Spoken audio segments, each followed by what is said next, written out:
রাখলি আমায় ওরে জাদু মনে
ভাই ও ভাই লক্ষণ রে দেখলাম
কেঁদে কেঁদে প্রভু রামচন্দ্র বলছে ভাই লক্ষণ আমাদের দ্বারা বুঝে আর হবে না রাবণ নিধন এই বলে কেঁদে কেঁদে কাঁদছে রঘুবীর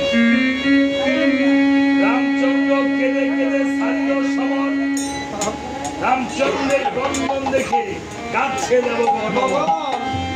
দেবগণকে বলা হয় অমর আর কেঁদে কেঁদে তখন দেবগণ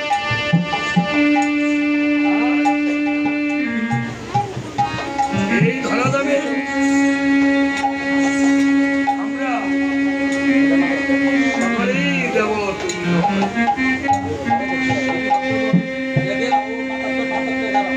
কি হয়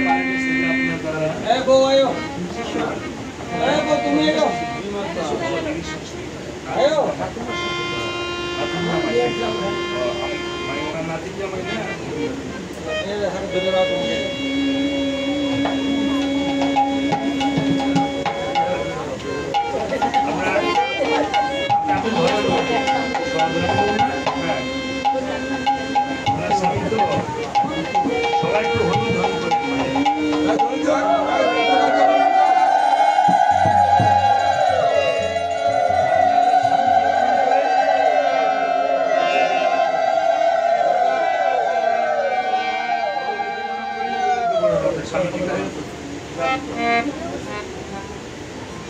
যদি ঘরে থাকে তো রাবণ বধ পূজার জন্য সেটা কয়েকটা ফল আর ফুল যদি থাকে তবে শ্রী ভক্তগণ আজকে বস্ত্রদানের মহিমাটা আমি বলছি আজকে পুত্র বধূ যে বস্ত্রদান করেছে বস্ত্রদান করে মার্কণ্ড পুরাণে আছে শ্রাদ্ধ করতে যদি পুত্র কন্যা বা অন্যান্য কেউ আপনার বাড়িতে দেখবেন নতুন অতিথি আসলে বস্ত্রদানের মহিমা আছে নতুন অতিথি আসলে আপনার কাপড় চোপড় দেন না দিলে কেন দেন পূর্ণ হয় এই জন্য দেন যদি আপনার কোনো পাপ থাকে যদি আজকে কি জানি মঞ্জু রানী না চঞ্চলা রানী মল্লিক না চঞ্চলা রানী মল্লিক আমি বলবো দাস কারণ সবাই মৃত্যু করে দাস কারণ ভগবানের দাস তাই না এই চঞ্চলা রানী দাসকে যেন ভগবান শ্রীকৃষ্ণ ঠাকুর রামচন্দ্র যেন সত্যিকারে এই পুত্রের দেওয়া বস্ত্রে যদি কোনো মা এবং বাবা তাদের কোনো ধরনের অন্যায় অপরাধ করে থাকে তাহলে অন্তত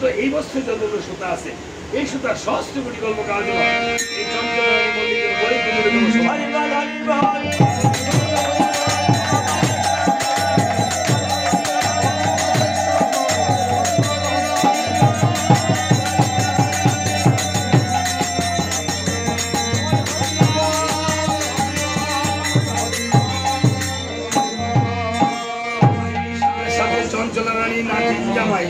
জামাতাই বাড়ি যিনি আমার হস্তে দক্ষিণান্তর তুলে দিয়েছেন আমি দক্ষিণা আমার যোগ্য নেই শ্রী গুরুদেব এখানে উপনীত আছেন আমাকে যে আশীর্বাদ করেছেন আমি চেষ্টা করি বাবা কীর্তনিয়া বায়েন গায়েন গুরু পুরোহিতকে কেন মানুষ দক্ষিণান্ত করে যেন তারা এই টাকা নিয়ে অন্তত এখান থেকে কিচ্ছিত হলো এটা ফল কিনে হলো ভগবান গোবিন্দের নামে নিবেদন করে সেবা করি।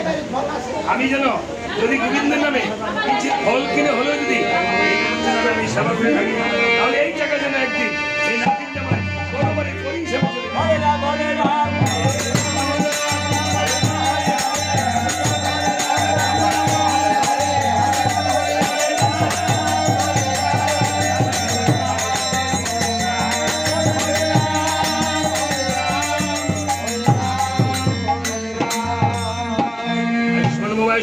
শুনবো এই বলে এবার রামচন্দ্র তীর ধনুক ছেড়ে সারিল সমর, অর্থাৎ যুদ্ধ প্রভু রামচন্দ্রের ক্রন্দন দেখে কাঁদিতেছে দেবগণ অমর, দেবতাগণ কেঁদে কেঁদে ইন্দ্র রাজা বিধাতা ব্রহ্মার কাছে গিয়ে পড়ে। বিধাতা ব্রহ্মা, এই জগতে বিধাতাকে না ব্রহ্মা, ব্রহ্মা দেবরাজ ইন্দ্র কোনো পাওয়ার নাই যদি ব্রহ্মায় কলম মাইরা তাই না বলছে। যৎক্ষণাৎ এই যে মায়েরা কথা বলবেন না, যৎক্ষণাৎ প্রতিদন বিন্দু মাতৃ করবে নিয়োজিতা, তৎক্ষণাৎ নিহিতন ব্রহ্মা জন্ম মাতৃ করবে নিয়োজিতা হইলে এটা ব্রহ্মা শুভ শুভ লিখতে পারে। মাতৃ করবে সারা যায় হয়েছে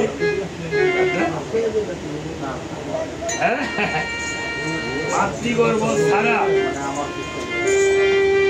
একটা প্রমাণ বলি, এই জগতে আমরা যারা স্বাভাবিক আছি, স্বাভাবিক মাতৃগর্ভ জঠর থেকে এসেছি, ভগবান তো জঠর থেকে আসে নাই, তাই না? এবার হনুমানের কোনো সন্তান ছিল? হনুমান তো ব্রহ্মচারী, কিন্তু হনুমানের একটা সন্তান আছে। এই প্রচলিত ভাবে নয়, হনুমান যখন লঙ্কাতে ঝাঁপ দিয়েছিল অযোধ্যা থেকে, তখন হনুমানের শরীর থেকে ঘাম পরে কুমিরের উপর পড়েছিল। সেই কুমিরিনী সেই ঘাম যখন পান করেছিল, কুমিরের সন্তান হয়েছিল, তার নাম হল মকর দশ। দেখেন, তাহলে ব্রহ্মচারীরা সন্তান জন্ম দিতে পারে, কিন্তু প্রচলিত আমাদের মতো নয়। বাবা লোকনাথ ব্রহ্মচারীর সন্তান আসেনি, নাই? আমি কি বাবা লোকনাথ ব্রহ্মচারীর সন্তান না? আমি কি বাবার সন্তান না? সন্তান না? আমরা সবাই বাবা লোকনাথ ব্রহ্মচারী সন্তান, তাই না? শ্রী ভক্তগণ, আমাদের গুরুদেব শ্রীযুক্ত বাবু নির্মল চন্দ্র চক্রবর্তী, তাই না? সবার মঙ্গল কামনা করে উনি একটু বিশ্রামে যাচ্ছে। সবাই আরেকবার গুরুদেবের নামে জয় ধ্বনি করে দয়াল শ্রী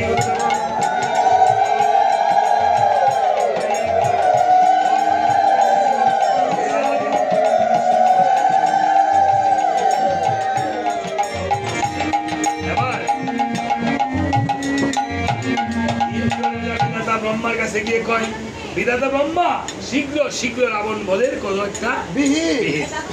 এবার ইন্দ্রের শুনিয়া বাণী কেবল দেবী পূজা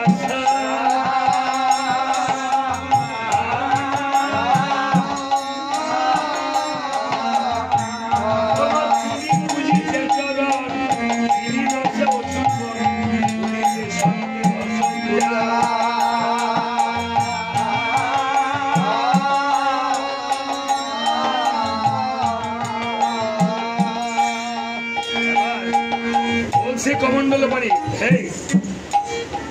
তুমি গিয়ে তাড়াতাড়ি রামচন্দ্রকে বলো যে শরৎকালে যেন মা দুর্গার পূজা করে।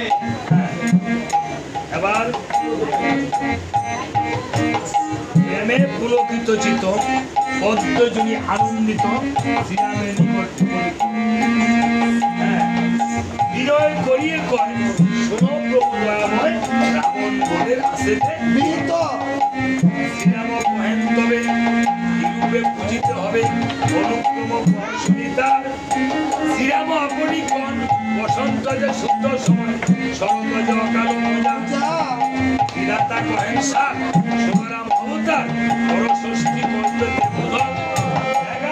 হবে তার, তিনি খণ্ডিত করবার গল্প খণ্ড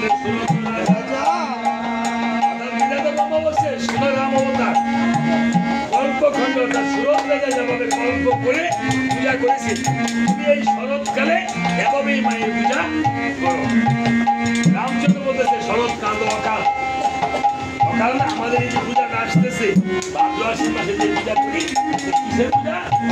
অকাল পূজা, শারদীয় দুর্গোৎসব বলা হয়ে থাকে, তাই না? আর সংক্রান্তি চৈত্র মাসে যে পূজা করা হয় বাসন্তী পূজা, সেটা হলো মায়ের আসল পূজা। হ্যাঁ, অর্থাৎ বছরে 6 মাস উত্তরায়ণ, 6 মাস দক্ষিণায়ন। দক্ষিণায়নে দেবগণ নিদ্রিত থাকে, উত্তরায়ণে দেবগণ জাগ্রত থাকে। এই জন্য হ্যাঁ, যেমন তার উত্তরায়ণে জানেন তো 6 মাস উত্তরায়ণ, 6 মাস দক্ষিণায়ন। আমাদের 365 দিনে 1 বছর না, দেবগণে 360 দিনে 1 দিন আছে। গীতা বলে দেবেন, হ্যাঁ, আর 360 দিনে 1 রাত। হ্যাঁ, এবং মন্ত্রটা পড়ে দেখবেন, বছরের 6 মাস উত্তরায়ণ, মাঘ ফাল্গুন চৈত্র বৈশাখ জ্যৈষ্ঠ আষাঢ়। আপনি গীতা পড়ে দেখবেন, যদি না পান তাহলে জগদীশ চন্দ্র ঘোষের গীতা বড়টা আপনি পড়ে দেখবেন, ভালো করে মন্ত্র এবং উত্তরায়ণ দক্ষিণায়ণ এবং যুগ সম্পর্কে সম্পূর্ণ বিস্তারিত করে লেখা স্পষ্ট করে। হ্যাঁ, তবে যাই যেটাই বলেন একটু ভালো করে পড়বেন, তাহলে আয়ত্ত করবেন। বারবার অন্তত একটা গীতা 3 বার করে ভালো করে পড়তে পারলে তখন আপনি বুঝবেন। বাংলা অর্থগুলো পড়ে গেলে ব্যাখ্যা না করলে বোঝা যায় না। তাই এবার বলছে যে এই শ্লোকটাতে এবার ঘুরে করছে, অকাল পূরণ করে বিনোদিনী মহেশ্বরী তরিবে ওগুলো। হ্যাঁ, এবার এই উপদেশ কোন শুনে রাম সুখী হন, বিধাতা গেলেন নিজদা। আদেশ পাইয়া রাম, হ্যাঁ, আদেশ পাইয়া রাম সিদ্ধি হলো মনস্কাম, চণ্ডীলা মধুর কইল। এবার রামচন্দ্র পূজা করার জন্য সংকল্প করেছে। রামচন্দ্রের সংকল্প যে কোনো জিনিসের সংকল্প করলাম, আর সংকল্প করে প্রভু রামচন্দ্র নিজেই পূজার চণ্ডী পাঠ করেছে। ভক্তগণ, একটু মায়ের পুজোর চণ্ডী পাঠ হবে, আপনারা সবাই মনোনিবেশ করবেন।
খ্রিস্টান হলো কিন্তু দেখা দিল না।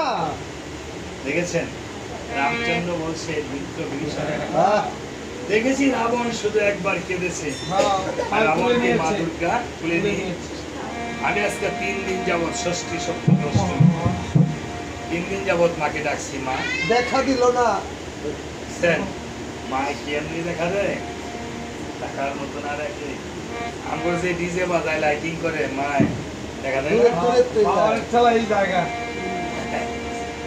বলছে মিত্র বিভীষণ মিত্র হে রাম মা যেই পুষ্পে তুষ্ট সেই পুষ্প আগামী করলো নবমী মহানবমী সকালে যদি মহানবমীতে অপূর্ব অপূর্ব ফুল ফল এনে দিতে পারো তাহলে হয়তো মা তুষ্ট হতে পারে দেখা দিতে পারে কবিগণকে বলছে কবিগণকে বানর গণ যাও তোমরা এই পৃথিবীতে যত ফুল ফল যেখানে পাবে একটি একটি করে হলো নিয়ে আসবে এই জন্য দুর্গা পূজায় যখন আপনি যাবেন তখন একটা ফুল একটা ফল হলো আপনি নিয়ে যখন যাবেন আপনি একটা করে নিয়ে যান যদি 100 মানুষ যায় পুজো দেখতে একটা বাড়িতে বা 50 জন গেল 50 জনের যদি একটা করে আপেল নেই তাহলে 50টা আপেল হয়ে গেল কমিটিতে বাচ্চা গেল বাস্তবনি 50টা ফুল যদি নেই এই ডাকতে লাগে না আমার জায়গাতে তো চুরি করে সাবধান ফুল কখনো চুরি করবেন না চুরি করে ফুল নিয়ে দিলে এই ফুল ভগবানের সবাই না তাহলে বলবেন যে তোমার কাছ থেকে এটা নিয়েছিলাম তাহলে পরবর্তী জন্মে কিন্তু সর্বদংশনে মারা যাবে দেখেছেন অনেকে একজনের বাগান থেকে আরেকজনের পুষ্প রাখবে হ্যাঁ তবে বলবেন যারা নিচে বলবেন যে আমি এটা করেছিলাম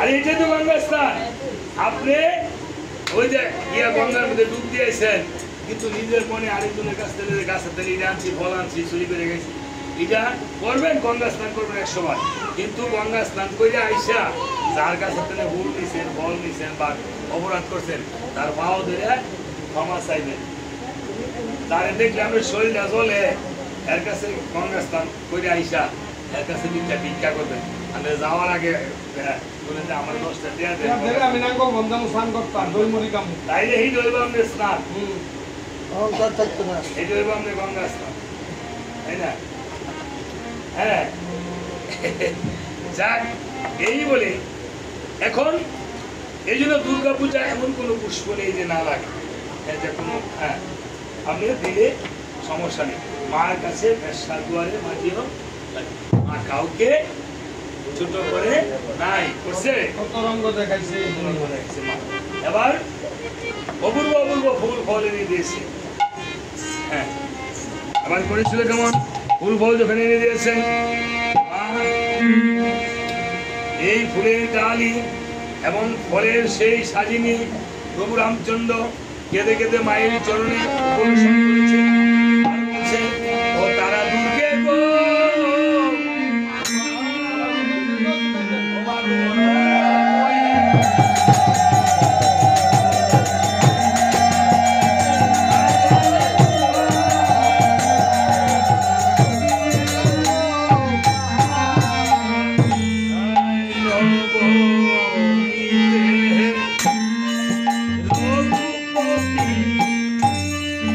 বুঝি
আজকে এই যে অপূর্ব অপূর্ব ফুল আর ফলের কথা বলা হয়, আজকে একজন মা 100 টাকা করেছে দক্ষিণান্ত ভগবানের নামে, যেন ভগবান রামচন্দ্র গোসাই তার মনোবাঞ্ছা পূর্ণ করে এবং শাখা শুধু রক্ষণ হয়।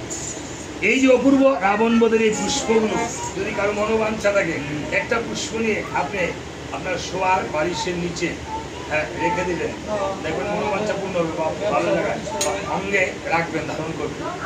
আপনি এই যে বলছে তুলসী কৃষি দান্ত কি ভূমি চম্পক থেকে বক পদ্ম কৃষ্ণকেলিয়া, এই যে বক ফুলটা কৃষ্ণকেলি ফুল দেওয়া লাগে, হ্যাঁ, চম্পক চম্পকী নাগেশ্বর, কুপনদ সহস্র কপাল। কুপনদ ফুল কি অনেকে জানি না, লাল সাপটাকে বলা হয় কুপনদ সহস্র কপাল, তাই না?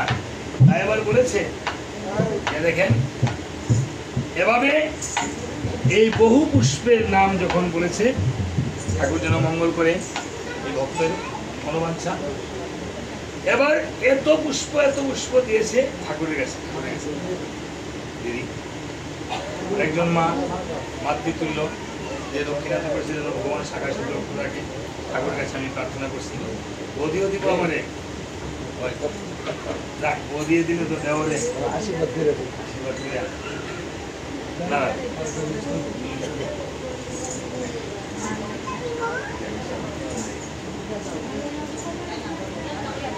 আমার বদি পিতারা সহধর্মিনী যেন তাদের সংসার আরো সুখের হয়, ভগবানের কাছে আমি নিবেদন করছি। তোমার নাম কি গো মা?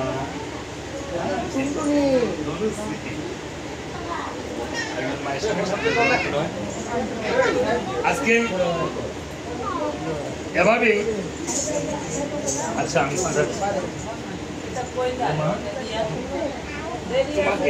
তোমার নাম কি? এই দাদা এই যাচ্ছে আমরা সবার মধ্যে গেছিলাম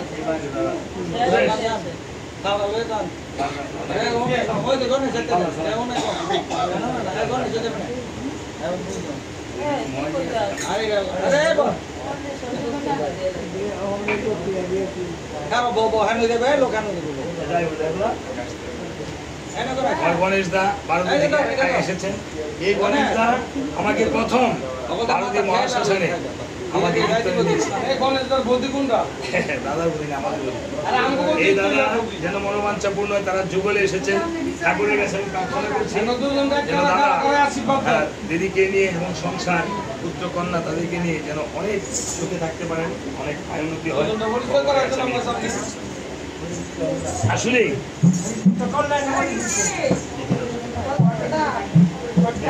সবার মাথায়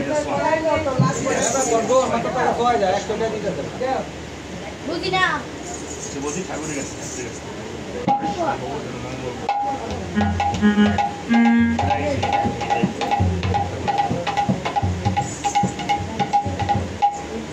আপনার আমরা পালাতে আবার চলে যাচ্ছি। তো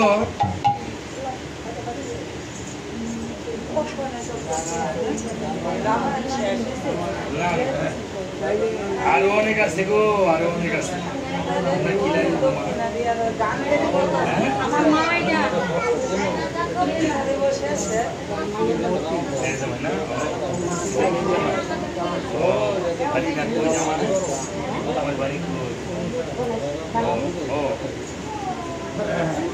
আজকে এই যেই মায়ের জন্য কীর্তন হচ্ছে, ওই মায়ের কন্যা হস্তে যে দক্ষিণান্ত তুলে দিয়েছে, তার জন্য একদিন পরে কালের পরে হিসাবে চলে যায়, ভগবানের কাছে ভক্তি নিয়ে। আজ এই যে আমার আরেকজন ভক্ত পলাশ থেকে এসেছে, এই পৃথিবীর এমন কোন কীর্তন নাই বাংলাদেশের অনেকে সে যায় না। আমি ঠাকুরের কাছে ওনার জন্য প্রার্থনা করছি, প্রসাদ না নিয়ে যাবেন না, না যাবেন না, আর 15-20 মিনিটে শেষ হইব।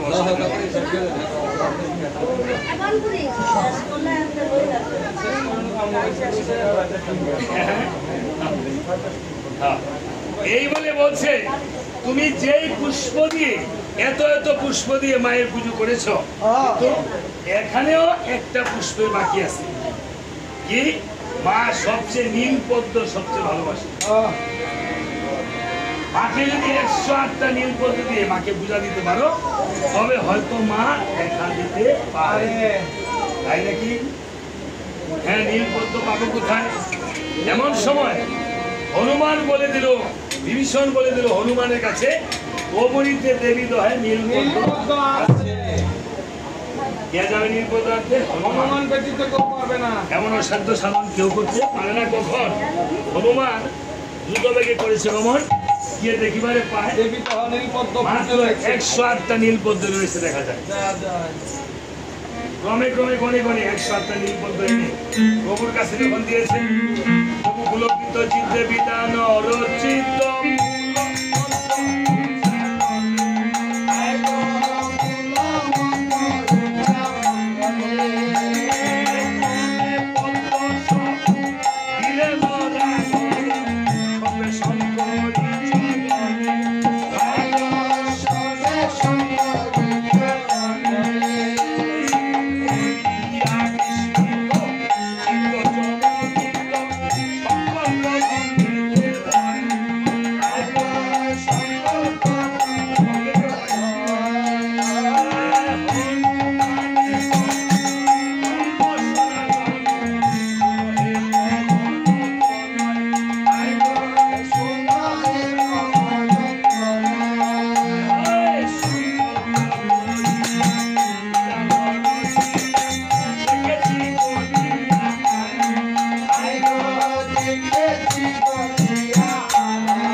এই বয়ার গুলি যে ইগুসা এই বয়ার গুলি 3 ঘন্টা ভগবানের কৃপা খাইতারি এই বয়ার তো সব ছাইয়ে দিছি কেমনে কাম কোন 6 ঘন্টা লাগে রাবণ বধ লাগে এই বয়ারে পূজা করতে 3 ঘন্টা লাগে এটা হ্যাঁ দেখছেন বলছে হইয়া বিস্মিত চিত্ত চমকিত সংকল্প ভঙ্গেতে ভয় হনুমানকে কোন ব্রহ্ম সনাতন শুনো এই পবনত নয় সংকল্প করিয়া বিধান রচিয়া দেখেছি গনিয়া হায় একবদ্ধ আর পাওয়া না এই যা ঠিকিলাম গুলো তাই হ্যাঁ চাহ পুনর্বার একবদ্ধ আর আনুগিয়ে বাসাতো না হ্যাঁ হনুমান কোন ব্রহ্ম সনাতন শতাষ্ট আছে যে গণনিয়া শতাষ্ট আছে গণন হনুমান কইতে সারি ব্রহ্ম সনাতন 108 গণন আছে সংকল্প করিয়া বিধান রচিয়া বলছে হ্যাঁ পবন বলছে যে শুনো হে গুসাই আরো বদ্ধ নাই দেবী তো হবনমালী কেন চিন্তে তোমাকে চলিতে বঙ্কজ হইল কালী আমার বিস্ময় অন্যতা নয় দেখেছি গনিয়া হায়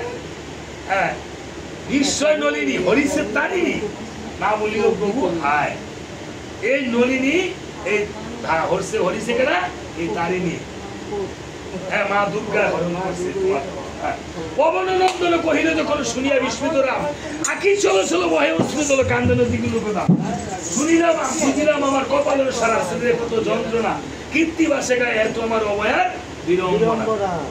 এত সহজ না রাবণ বধ পালা, এই পয়ার বুঝতে হবে তো কীর্তন। রাবণ বধ পালা খেলে মেলে শক্তিশালীরা আর পিতা পুত্রে ভরিষ্ঠরা, পিতা পুত্রে ভরিষ্ঠরা শক্তিশালী খেলে মেলে ভালো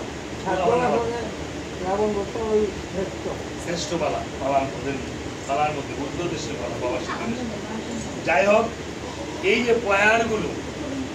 পয়ারগুলো এবং এই রাবণ পালা আমি ইচ্ছা করলে 1 ঘন্টা সংস্কৃত দিয়ে করতে পারি, মা আপনাদের কি পারি। যাই হোক, এইভাবে যখন বলেছে হনুমান যখন বলছে যে আর পদ্ম নাই, রামচন্দ্র কাঁদছে আর বলছে মাগো নমস্তে সর্বাণী ইন্দ্রাণী ঈশ্বরী ঈশ্বর উগ্র চন্দ্র মা চতুর্শমা রাজেশ্বরী রমার অনগরী শঙ্করী শিবে শুনেছি। হে মা পার্বতী, আমি দিনবতী আপদে পড়েছি বড়, সর্বদা চঞ্চল বদ্ধ ভয়ে বিপদে আমার না হয় তোমার বিড়ম্বনা করার, বাবা প্রতি দয়া করো গো বয়া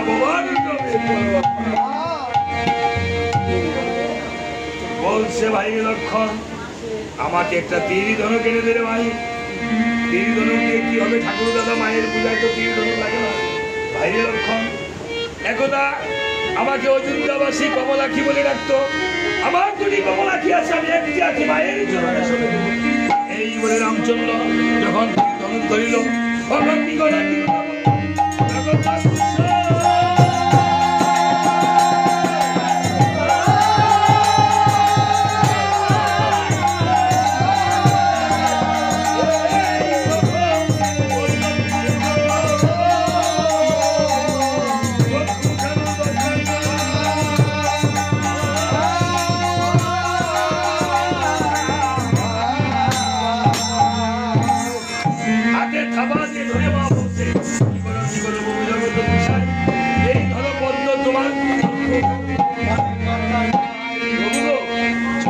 তোমার পূজা করে, তুমি আমার পূজা করতেছ।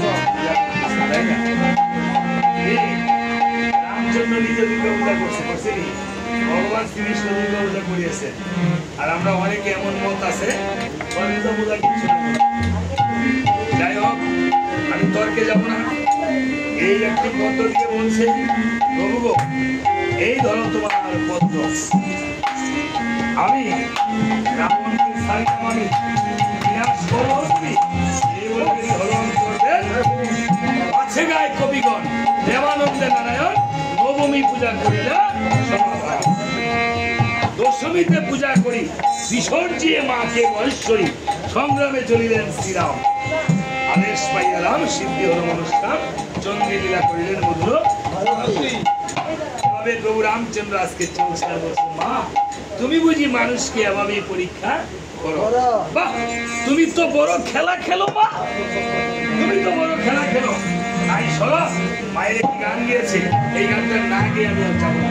ও আমি তোর খেলা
প্রসব করে হবে মা থাকি মায়া জাল পাত্রী শেষে প্রসব করে ভবে মা কি মায়া জাল পাতলি শেষে এ ক্ষুধা তৃষ্ণা রূপে মাগো ও পাতলি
বসে মা তুই রমনা দেখি আমার মা গর্ভবাসী হ্যাঁ যৌবনে আবার যুবতী সাজ্জা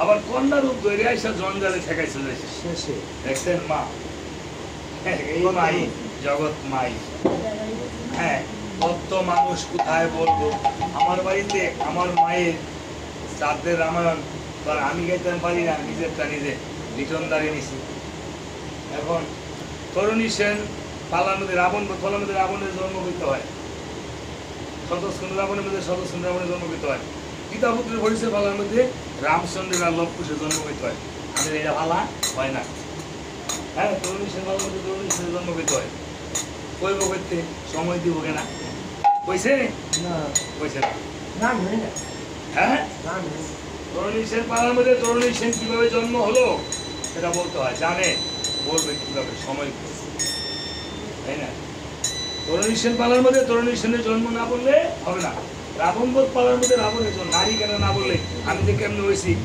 আমার সঞ্জিত মাস্টারের জীবনী যদি আপনি পড়েন লোকমান বাবার জীবনী পড়েন যে কবে হয়েছে কোন দিন হয়েছে কার ঘর হয়েছে কি আসেনি রামায়ণ তো তেমন জীবনী বাবা যাই হোক এখন মানুষ সময় দেয় না দিলে কি হবে কোন সময় আগে বলেছেন ইঙ্গিতটা দিছে হ্যাঁ এই না নিশানা না মানে সময়টা কিভাবে মেনটেন মানুষের কারণ জানে মানুষ থাকবে আপনি ক্ষীরমোহন দিলে রসগোল্লা দিতে হয় যাই হোক এই বলে রামচন্দ্র আবার রণস্থলে গেছে এবার বিভীষণ বলছে হে রাম সমস্ত কিছুই পরিষ্কার তবে একটা রাস্তা রাবণের মৃত্যু মানখানা রাবণের হাতে কিন্তু নাই রাবণের হাতে আছে তবে কার হাতে আছে আমি জানি না খুব সম্ভবত মন্দোদরী তার প্রিয় পাত্র না প্রিয় ভাতৃ 10,000 রমণীর মধ্যে 5 রানী হলো মন্দাদরী যেমন আমরা যদি ধরেন 10টা সহধর্মী থাকে 10টা না 2টা বলতে পাও করতেছে এখন প্রধান রানী সুন্দর মাই এইটা তো আগের বড় এমন বড় হ্যাঁ নাকি শুরুটা যদি বেতন বেশি ভাই এটাই দিতে পারে এই বলে তখন বিয়ে নিয়ে গেলাম বেতন বেশি বানি তো বিয়ে নিয়ে হ্যাঁ কোন বিয়ে নেই আর সুমনের দিকে সুমনের বিয়ে বেশি বেতন বানি ও বিয়ে নেবে শিখে তো নাই বেতনটা বিয়ে নিয়ে মনে হয় বেশি ভাই গেলে বেতন দেয় ভাই হ্যাঁ হ্যাঁ এর কথা কয় না বলছে দেখো হ্যাঁ এই হনুমান বলছে ভীষণ হ্যাঁ আমি যাব হ্যাঁ কিন্তু আমি যাই কেমনে হনুমান একটা ব্রাহ্মণের বেশ ধরছে হ্যাঁ বুঝলেন না আমার লাইন বেশ ধারণ করছে আর কি এমন করে কদলি গাছে ছাল দিয়া দিছে একটা একটা মইয়া হন মইয়া অন্য গোসাই হইতা মানে হইতে আর কি দিয়া রাবণের জয় হোক রাবণ আর ক্ষয় হোক দিয়ে একটা কাঠটার মারি দিয়ে দিছে তিলকের হোটা একটা সেজেছে ভট্টাচার্যের বন্ড বেটা কাঠটার মারি দিয়ে দিছে তিলকের হোটা হ্যাঁ আর আমরা তিলকের হোটা কিনতে দেই তিলকদা হ্যাঁ মাটি দইতে মারি দই দিই মারি হ্যাঁ তো তিলক নাই এবার আপনি কি করবেন আর জলটা দিমু হ্যাঁ জলটা দিবেন জল নাই তো মাটি হ্যাঁ। যেটুকু মাটি নিয়ে আপনি তিলকের আপনি মন্ত্র বলে তিলক হয়ে যাবেন সুকান্তে তৎকান্তে সুকান্তে সুন্দর। মৃত্তিকে হরণে পাবন জন্মদা দুষ্কৃতন পাঁচ তিলক হয়ে গেল আমরা দেখতাছি আসলে হনুমান কাকড়া মারি দিয়ে দিছে হনুমান